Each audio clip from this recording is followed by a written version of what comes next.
मार्गशीर्ष मास की संकष्टी चतुर्थी की प्रामाणिक व्रत कथा जानिए, किस गणेश की पूजा किस रीति से करें।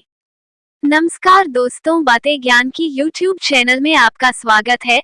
इस चैनल के द्वारा भक्ति, ईश्वर कथा, पौराणिक कथाएं, प्रेरक कहानियां और ज्ञानवर्धक कहानियों का विशेष संकलन आपको मिलेगा और आप ऐसे ही ज्ञानवर्धक वीडियो देख पाएंगे। कृपया चैनल को सब्सक्राइब करें, वीडियो को शेयर करें और अपना बहुमूल्य साथ बनाए रखें। धन्यवाद दोस्तों। जय श्री कृष्णा। राधे राधे।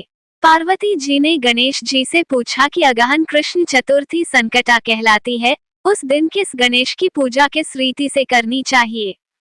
गणेश जी ने उत्तर दिया कि हे हिमालय नंदनी, अगहन में पूर्वोक्त रीति से गजानन नामक गणेश की पूजा करनी चाहिए। पूजन के बाद अर्घ्य देना चाहिए। दिन भर व्रत रहकर पूजन के बाद ब्राह्मण को भोजन कराकर जौ, तिल, चावल, चीनी और घृत का शाकला बनाकर हवन कराएं तो वह अपने शत्रु को वशीभूत कर सकता है। इस संबंध में हम एक प्राचीन इतिहास सुनाते हैं। प्राचीन काल में त्रेतायुग में दशरथ नामक एक प्रतापी राजा थे। वे राजा आखेट प्रिय थे। एक बार अनजाने में ही उन्होंने एक श्रवण कुमार नामक ब्राह्मण का आखेट में वध कर दिया। उस ब्राह्मण के अंधे माँ बाप ने राजा को शाप दिया कि जिस प्रकार हम लोग पुत्र शोक में मर रहे हैं, उसी भांति तुम्हारा भी पुत्र शोक में मरण होगा। इससे राजा को बहुत चिंता हुई।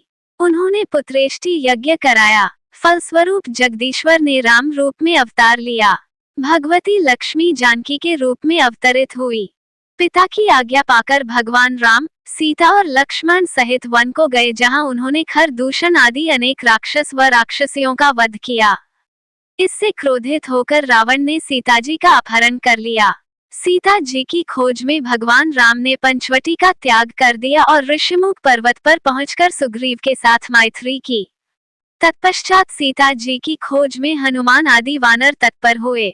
ढूंढते ढूंढते वानरों ने गिद्धराज संपाति को देखा। इन वानरों को देखकर संपाति ने पूछा कि कौन हो, इस वन में कैसे आए हो, तुम्हें किसने भेजा है, यहाँ पर तुम्हारा आना किस प्रकार हुआ है।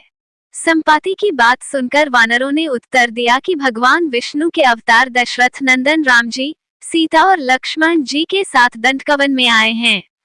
वहां पर उनकी पत्नी सीता जी का अपहरण कर लिया गया है। हे मित्र, इस बात को हम लोग नहीं जानते कि सीता कहाँ है। उनकी बात सुनकर संपाति ने कहा कि तुम सब रामचंद्र के सेवक होने के नाते हमारे मित्र हो।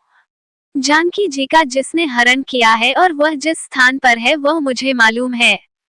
सीता जी के लिए मेरा छोटा भाई जटायु अपने प्राण गंवा चुका है। यहाँ से थोड़ी ही दूर पर समुद्र है और समुद्र के उस पार राक्षस नगरी है। वहाँ अशोक के पेड़ के नीचे सीता जी बैठी हुई है। रावण द्वारा अपहृत सीता जी अभी भी मुझे दिखाई दे रही हैं। मैं आपसे सत्य कह रहा हूँ कि सभी वानरों में हनुमान जी अत्यंत पराक्रमशाली है, अतः उन्हें वहां जाना चाहिए। केवल हनुमान जी ही अपने पराक्रम से समुद्र लंघ सकते हैं, अन्य कोई भी इस कार्य में समर्थ नहीं है।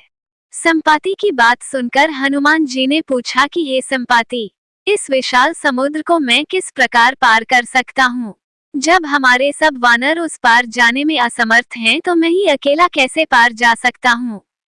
हनुमान जी की बात सुनकर संपाति ने उत्तर दिया कि हे मित्र, आप संकटनाशक गणेश चतुर्थी का व्रत कीजिए। उस व्रत के प्रभाव से आप समुद्र को क्षण भर में पार कर लेंगे। संपाति के आदेश से संकट चतुर्थी के उत्तम व्रत को हनुमान जी ने किया। हे देवी, इसके प्रभाव से हनुमान जी क्षण भर में समुद्र को लंघ गए। इस लोक में इसके समान सुखदायक कोई दूसरा व्रत नहीं है। श्री कृष्ण जी कहते हैं कि महाराज युधिष्ठिर, आप भी इस व्रत को कीजिए।